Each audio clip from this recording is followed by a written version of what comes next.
Espace TV, le 22h.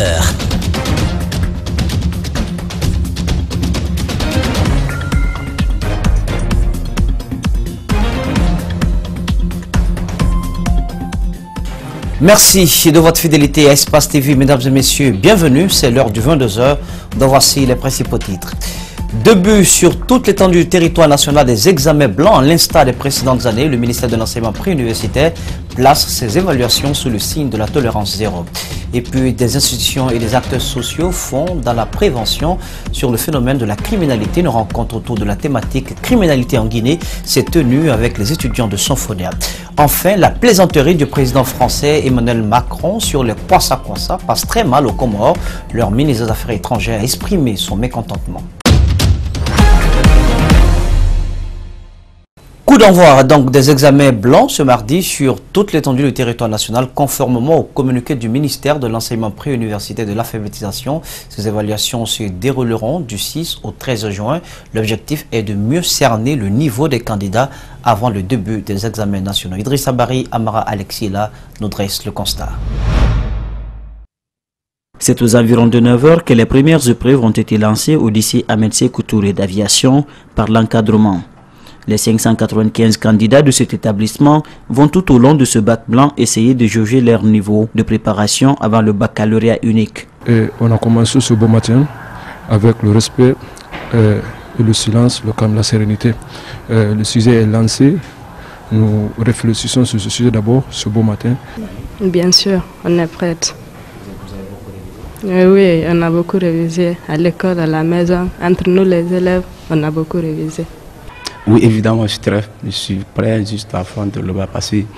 C'est une obligation pour moi d'aller à l'université et je veux encore de plus honorer mes parents. Selon le censeur du lycée AST, toutes les dispositions sont prises pour le bon déroulement de ce test. On a travaillé à l'image du bac réel. On a listé tous les élèves, on a affiché les listes sur toutes les portes. On a mis les PV, c'est-à-dire les numéros photos en lieu et place des PV sur tous les bancs et chaque élève est installé un par table. Tout comme les établissements d'enseignement public, certaines écoles privées ont emboîté les mêmes pas. C'est le cas de cette école d'enseignement général où les élèves semblent être conscients des défis qui les attendent. La direction a bien pris les dispositions. Comme vous voyez déjà, nous composons sur les cahiers réponses. Le brevet se prépare bien dans mon école, car les cours intenses sont bien organisés. L'école nous poursuit, nous met la pression de réciter les leçons. Les notes issues de ces évaluations ne seront pas prises en compte durant les examens réels. Mais cet encadreur invite les candidats à plus de rigueur et surtout de courage. Eux aussi n'ont qu'à faire leur mission. Donc ça c'est très important de lutter contre la paresse, d'être courageux, d'apprendre les leçons. Surtout cette année, le ministre a supprimé les notes de cours et c'est seulement les notes qu'on va obtenir au bac réel. Alors là, ça demande beaucoup d'efforts, ça demande beaucoup de concentration. Cette année, plus de 426 272 candidats, dont 175 649 filles sont concernés par les examens nationaux. Ils sont répartis dans 1777 centres. Les premières épreuves seront lancées le 19 juin avec l'examen de fin d'études élémentaires. La PQD et d'autres plateformes ont tenu un sit-in lundi dernier au bureau du Parlement pour exiger l'adoption du nouveau code civil guinéen. La société civile accuse l'Assemblée nationale de traîner les pas. Reçu par son président Claude Koré-Kondiano, il a officiellement annoncé une date pour l'examen du projet du code civil. Mamadou Sadio Baldé. Le gouvernement a transmis officiellement le projet du Code civil à l'Assemblée nationale depuis l'année dernière. La société civile s'impatiente et exige que les députés se prononcent. Au sortir des discussions avec le bureau exécutif, une date est prononcée pour son examen. Il a pris l'engagement au nom de son institution pour que ce code soit inscrit à la session extraordinaire qui doit connaître l'adoption de la loi des finances rectificatives. Et cette session s'ouvre au mois d'août-septembre. Et si, puisque c'est un projet, l'examen, ça prend, le document est volumineux, ça prend beaucoup plus de temps. Si ils ne finissent pas d'examiner le contenu du code civil, ils vont toujours ramener à la session budgétaire qui s'ouvre le mois d'octobre. Le nouveau projet du Code civil a pris en compte les réalités et l'évolution du pays. Il y a la liberté pour les femmes de choisir leur profession sans influence. Si le code est adopté, la femme peut transmettre la nationalité guinéenne à son mari étranger. Et puis, il y a aussi l'âge du mariage. Donc nous estimons que et les hommes et les femmes doivent avoir le même âge pour le mariage. Et donc, le nouveau code civil a pris en compte cette disposition en ramenant l'âge du mariage à 18 ans. Le nouveau code civil protège la femme pour son droit à l'héritage. Jusque-là, beaucoup de femmes ont souffert le martyre. La question d'héritage cause problème parce que on ne donne pas le droit aux femmes d'hériter. Et ce code civil protège, n'est-ce pas, le droit d'héritage du côté de la femme, surtout les veuves. La PECUD et d'autres plateformes promettent de maintenir la pression pour pousser le Parlement à adopter le nouveau code civil. Et puis la sanction infligée au journaliste Mohamed Mara et à l'émission Les Grandes Gueules par la Haute Autorité de la Communication continue de faire des vagues et de susciter des reprobations. Nombre d'observateurs jugent cette décision non conforme aux procédures en la matière. Le juriste Mohamed Kamara rappelle à la HAC que le journaliste sanctionné aurait dû d'abord être écouté en procès verbal. Il suggère enfin la multiplication des sessions de formation pour rehausser le niveau des professionnels des médias. On l'écoute au micro de Malik Sangiana Kamara et d'Alseni Kamara. Bon, pour la procédure concernant M. Mohamed Mara, il était bon que la HAC, qui a vocation à faire la régulation, entende le monsieur sur procès verbal. Parce que quand une sanction va être prise, pour qu'on puisse la lui signifier, c'est extrêmement important. Et quand il estime qu'il y a, la personne sanctionnée par exemple, estime qu'il y a un excès de pouvoir, en ce moment, à compter de la date de signification, la personne peut explorer les voies de recours. Mais fondamentalement, je ne me prononce pas sur est-ce que c'était nécessaire de sanctionner? Oui, parce qu'il y a eu dérapage. Mais je parle plutôt de l'incohérence au niveau de la sanction infligée au niveau des grandes gueules. Parce que la suspension est une mesure conservatoire, à effet immédiat et non à effet différé. C'est une manière de dire, bon, vous avez commis des dégâts, on va circonscrire les dégâts là en attendant d'autres mesures. Mais quand vous prenez une mesure et vous différez la date de prise d'effet, pour dire par exemple ça commence le 5 juin, ça veut dire que vous laissez la latitude à la personne incriminée ou à l'émission incriminée de continuer à commettre des dégâts. Il n'y a pas de cohérence. Le même droit qui permet à la HAC d'infliger des sanctions en cas de dérapage, c'est le même droit qui indique la voie à suivre à la HAC pour prononcer une décision. Donc il serait bon que la HAC joue pleinement son rôle de régulation à l'appui du monitoring, éviter par exemple qu'il y ait des dérapages. Donc il faut accroître les sessions de formation, de commun accord avec les patrons de médias, les patrons des associations de presse pour concevoir des projets de formation, pour que toutes les personnes qui animent des émissions interactives ou des émissions à sensibilité politique et sociale très prononcée, de continuer à se former. Dans le même sillage, le verdict dans le procès qui oppose Jacques Teya au syndicaliste de la RTG est tombé ce mardi matin. Le tribunal de première instance de Dixine a condamné Manga Fodé Touré et Saint-Martin Fancinadono à 2 ans d'emprisonnement avec sursis. La RTG, à travers Fodé Tassila, est condamnée au paiement de 20 millions de francs guinéens à Jacques Teya pour dommages et intérêts. Compte rendu, Mamadou Kalisso, Mamadou Aliouba. Après plus d'1 an de procès, le verdict est enfin tombé. Les syndicalistes Manga Fodé Touré et Saint-Martin Fassina-Douno étaient poursuivis pour vol et menaces par Jacques Teya. Les faits remontent au moment où Fodé Tassila était directeur général de la radio-télévision guinéenne. Il aurait confié la gestion des cantines à Jacques Teya.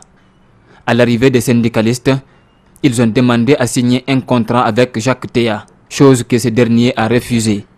Les syndicalistes ont procédé ainsi à la fermeture des 2 cantines. Et Fodé Tassila a ordonné l'évacuation des biens. Mais le président du tribunal estime que la direction générale de la RTG devrait s'abstenir d'évacuer les biens de Jacques avant le procès. M. Mangadou Basso condamne la RTG à travers Fodé Tassila au paiement de 20 millions de francs guinéens à Jacques Teya pour dommages et intérêts. Les syndicalistes, eux, ont été reconnus coupables de menaces et condamnés à 2 ans d'emprisonnement avec sursis. Les 2 parties ont 2 semaines pour interjeter appel si elles ne sont pas d'accord avec le verdict prononcé. a signalé que ni la partie civile, ni les avocats des deux parties n'étaient présents lors du verdict. Du 23 au 25 mai dernier, un forum sur la nutrition s'est tenu à Dakar à l'initiative de l'Est d'Afrique centrale et de l'Ouest. La Guinée y était représentée par Dr Makale Traoré et le cardiologue Dr Sandi Tolno.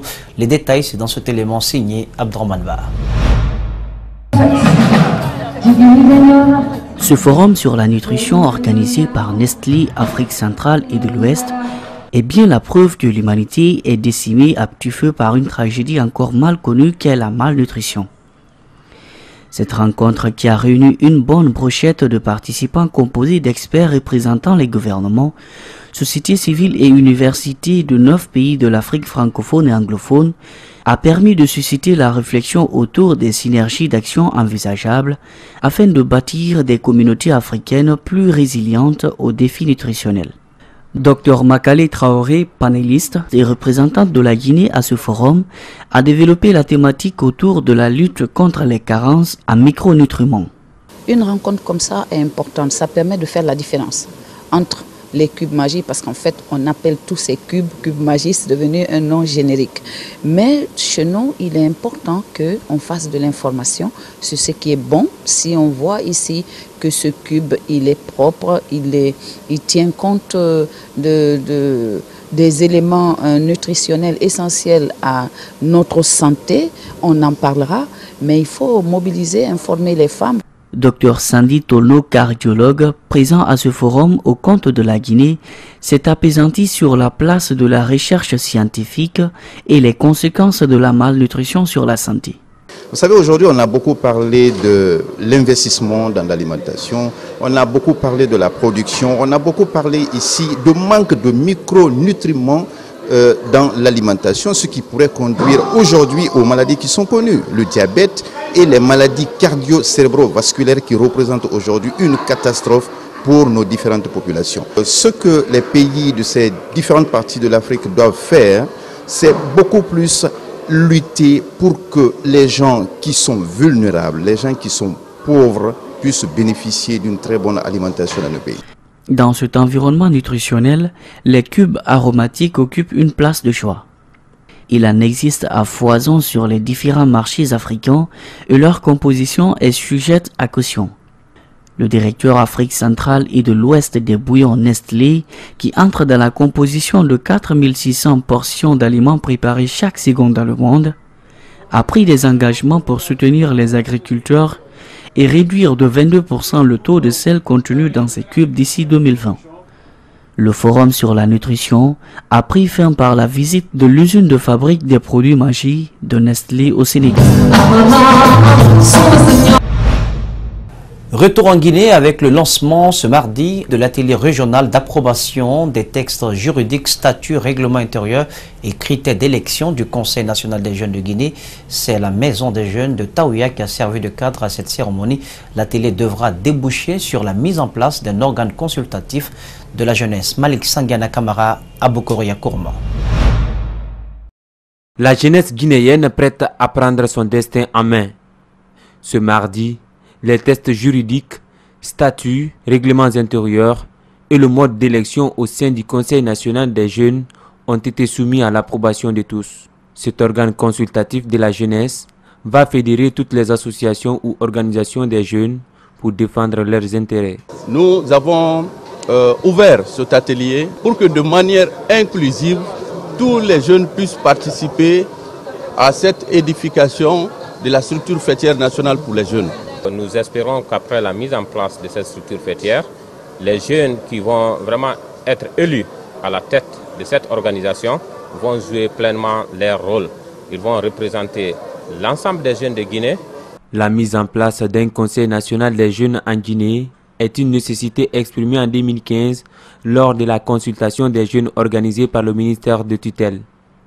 Le secrétaire général du ministère de la Jeunesse a demandé aux participants de cet atelier de faire à leur tour la restitution auprès des jeunes. Aujourd'hui, il faut s'attendre au contenu, à la vulgarisation du contenu des textes, pour que les jeunes, une fois appropriés, puissent être capables de voir qu'est-ce qui est bon pour eux dans ce texte et qu'est-ce qui n'est pas bon pour eux. Le partenaire UNFPA a renouvelé son soutien à la mise en place effective de cet organe fédérateur des jeunes. Mais une question taraude les esprits. Ces ateliers sont-ils une manière d'annuler définitivement le bureau du Conseil de la jeunesse mis en place récemment à Mamou? La question reste posée. Le poisson, principale source de protéines des populations guinéennes, se raréfie sur les différents marchés de la capitale. Le ministère des Pêches, de l'Aquaculture et de l'Économie maritime s'est fendu d'un communiqué sur la disponibilité d'un important stock de poissons dans les entrepôts frigorifiques de la capitale. Donc à l'occasion de ce mois saint de Ramadan, ce mardi, une de nos équipes a fait un tour au centre frigorifique de Kenya où la quantité de poissons est assez faible. À noter aussi que les frigos en question ne fonctionne pas. C'est un reportage signé Mariam Nabé Djibril Kamara.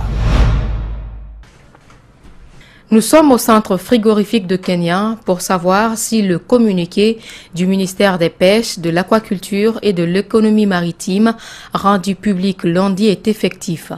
Petite quantité de poissons, contrairement au communiqué qui annonce un important stock de poissons dans les entrepôts frigorifiques de la capitale à l'occasion du mois saint de Ramadan. Pour le moment, la satisfaction est très grande en ce moment. Parce que nous avons fait quelques combats avec les différentes sociétés de la place.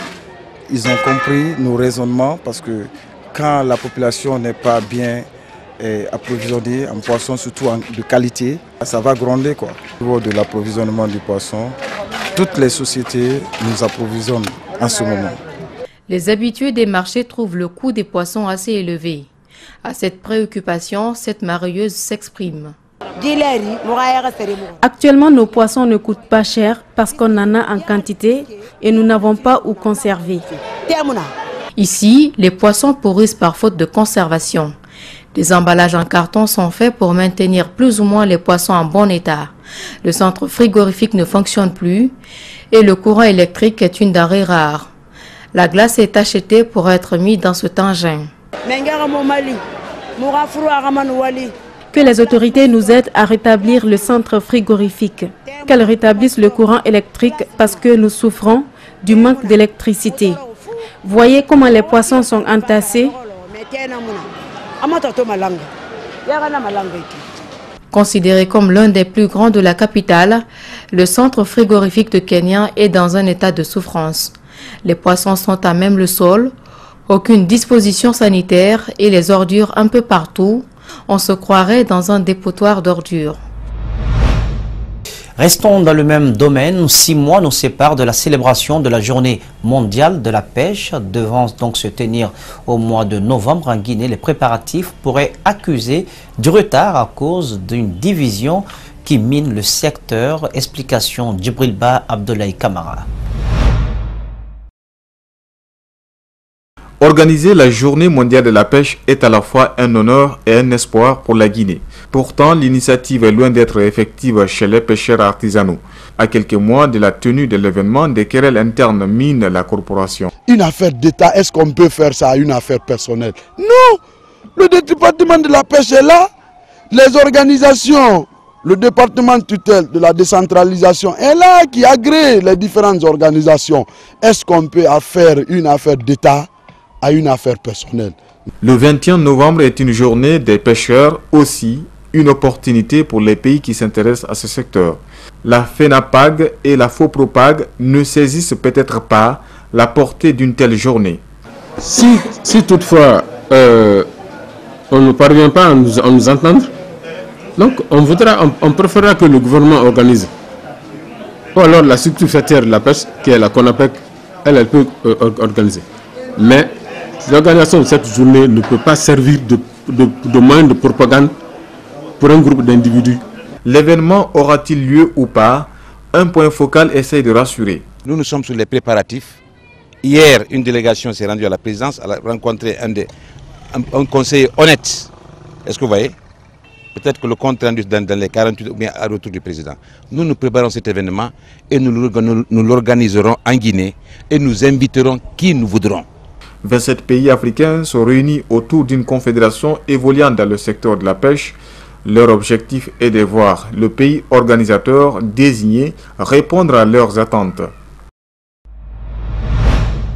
Et puis le ministre des Pêches et de l'économie maritime a saisi donc cette occasion pour dissoudre les deux fédérations de pêche. Il tente de trouver une alternative avant la tenue de cet événement de portée mondiale. Il est au micro de Djibril Ba. Nous allons prendre toutes les dispositions. On les a avertis. Les deux fédérations n'auront plus la main à la pâte. Nous allons prendre des individus des deux institutions. Mais si on n'y parvient pas à avoir des hommes des deux groupes, nous allons prendre des Guinéens pour piloter cet événement-là, comme ça s'est fait à la Fédération guinéenne de football. Comme annoncé dans les titres, une conférence débat s'est tenue ce mardi à l'université de Sanfonia avec pour centre d'intérêt la criminalité en Guinée. Cette initiative du département de la criminologie vise à informer et sensibiliser les étudiants sur les causes et les moyens de lutte contre ce fléau dans le pays. La cérémonie a enregistré la présence des représentants du haut commandement de la gendarmerie nationale, de la police et de l'Union européenne. Compte rendu Mamadou Boy Diallo, Alseni Kamara. Des découvertes de corps sans vie, en passant par des scènes de lynchage, les attaques et braquages, l'insécurité prend de l'ampleur en Guinée. Cette réalité préoccupe bon nombre de citoyens qui craignent pour leur vie. Pour les initiateurs de cette rencontre, le débat scientifique peut jouer un rôle de prévention contre le phénomène. On a entendu parler de crimes par-ci et par-là, en longueur de journée, donc ça vit avec nous. La meilleure façon de le comprendre, il suffit d'avoir en place des spécialistes sur le plan scientifique qui peuvent relever ce défi de la criminalité pour que le pays se retrouve sa stabilité sociale. Les forces de défense et de sécurité sont à pied d'œuvre pour lutter contre la criminalité, mais des efforts restent à faire pour venir à bout du fléau, estime le représentant du haut commandement de la gendarmerie. Les moyens qu'il faut mettre en place, c'est des moyens, n'est-ce pas, politiques, qui dépendent, n'est-ce pas, de l'État. De notre part, vous voyez que le général Baldé, depuis son arrivée, il a pu mettre en place 21 escadrons mobiles. Donc, qui répondent, n'est-ce pas, à l'appel des citoyens à la minute près. À l'issue des échanges, quelques étudiants réagissent. La population doit comprendre que nous sommes là aussi pour protéger les citoyens, donc contre les dangers, contre la criminalité. Donc il faudrait aussi que cette concentration soit à côté de la justice. Selon les conférenciers, la lutte contre la criminalité et l'insécurité passe par la lutte contre l'impunité dans le pays.